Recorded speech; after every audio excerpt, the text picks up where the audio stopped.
But is that from America, all this? I think know so. Desmond Morris does all this body LA. language stuff. I certainly wouldn't behave naturally if he was peering from behind a bush. But they have these power sitting, don't they? The way to sit powerfully for business, and power suits. And they have power lunches. So people in identical, powerful blue suits try and overwhelm each other with the power poached eggs.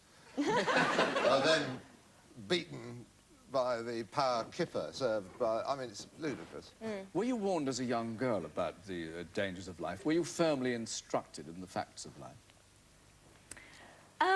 I don't think I was, actually. My mother is a Calvinistic Methodist, so you can draw your own conclusions. Oh. I don't think I was told a great deal about the facts of life. I had to find out the hard way, to coin a phrase. I remember I was about 9 or so, and another boy told me that babies came from a woman's tummy. I punched him in the mouth. Terrible thing to say. What happened to you, Peter? Do you remember?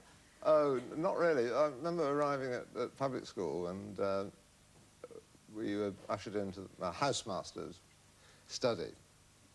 And he said, well, sex is a terribly thorny subject. You'll probably notice that all the boys at this school are boys. And all of the masters and staff are men, apart from matron, who is not a man. But leaving matron aside, which is what one should do, you may notice that some of the older boys are half boys and half men. I was getting... They're not men, but nor are they boys. I thought we were going to see centaurs at any moment rushing by. And he said, some of you younger boys may discover that some of the older boys become attached to you. Back to bondage, I thought,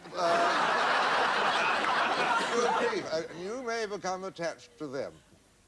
But don't, because sex is a precious gift from God, and like all gifts, should not be unwrapped before its time. So do not unwrap your gift, or allow any other boy to unwrap your gift, else God might, in his wisdom, come down and take it away again. And I don't think many of us really picked up much from that. But he enjoyed telling you, I'm sure he did, yes. Fiona, let's change the subject entirely and talk about nudity. Now, I know that Playboy have tried to persuade you, haven't they, to be in their centrefold. How near did you get to accepting that? I didn't fancy the staples across there very much. No. They offered me a lot of money. It's when I was an American. It was just after the Bond movie. And they wanted me to do some photographs. And I said no, because really I've never done any pictures, thank goodness. I don't have any skeletons in my cupboard. Have you refused often, Peter? From Playboy? Yes, always nagging away, and I've agreed on several occasions. Provided we have Michael Caine's lighting cameraman. Yeah. And, no, I do it, certainly. A little bit of tasteful fishnet, you know, and the odd shell and a few feathers. I was asked by Cosmopolitan quite some years ago to do that, yes, but I have this war wound, which is rather ugly, so I didn't. Thank you to Fiona Fullerton and to Peter Cook. Now, here is a man who has written 22 plays, half a dozen books, and 8 film scripts. He's appeared in 36 films and made 7 best-selling records, and it's still only the 9th of January. What will he do for the rest of the year? Let us find out. Ladies and gentlemen, Peter Ustinov.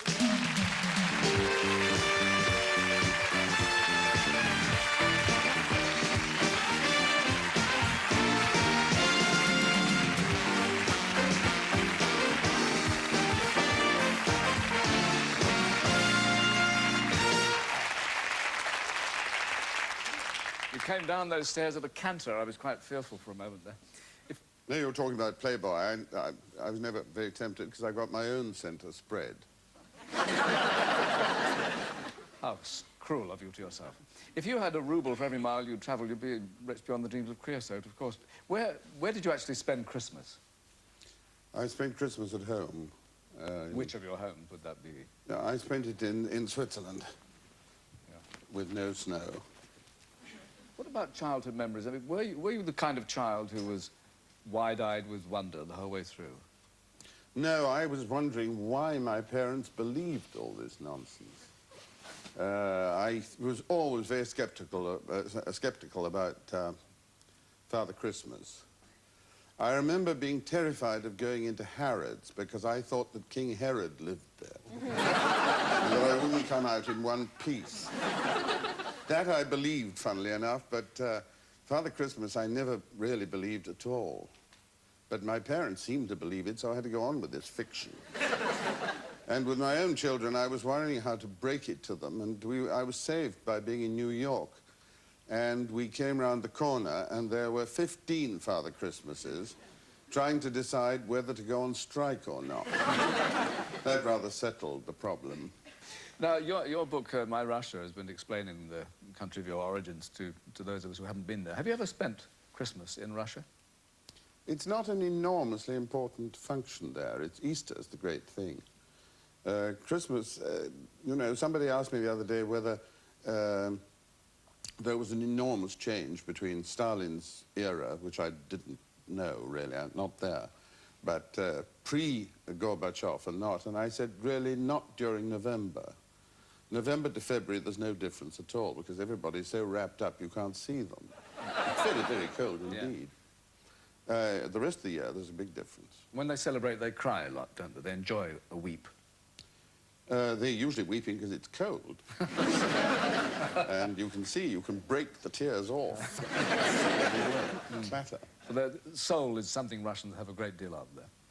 Yes, it's a huge country. I think one has to understand that America's huge, as we all know, and there are 4 different time zones. In Russia, there are 11 time zones, and if you can think of it in those terms, it becomes really frightening when you're in Minsk and you want to ring your brother in Vladivostok, and you have to think the whole time, now, am I waking him? No, he's had breakfast. No, he can't have had breakfast if we... And on it goes. Do they have a view of a typical Westerner? No, I think they're pretty open-minded, except I was followed in the street by a very pretty little girl with freckles. And she kept murmuring, and I thought, it can't be, this isn't a provocateur.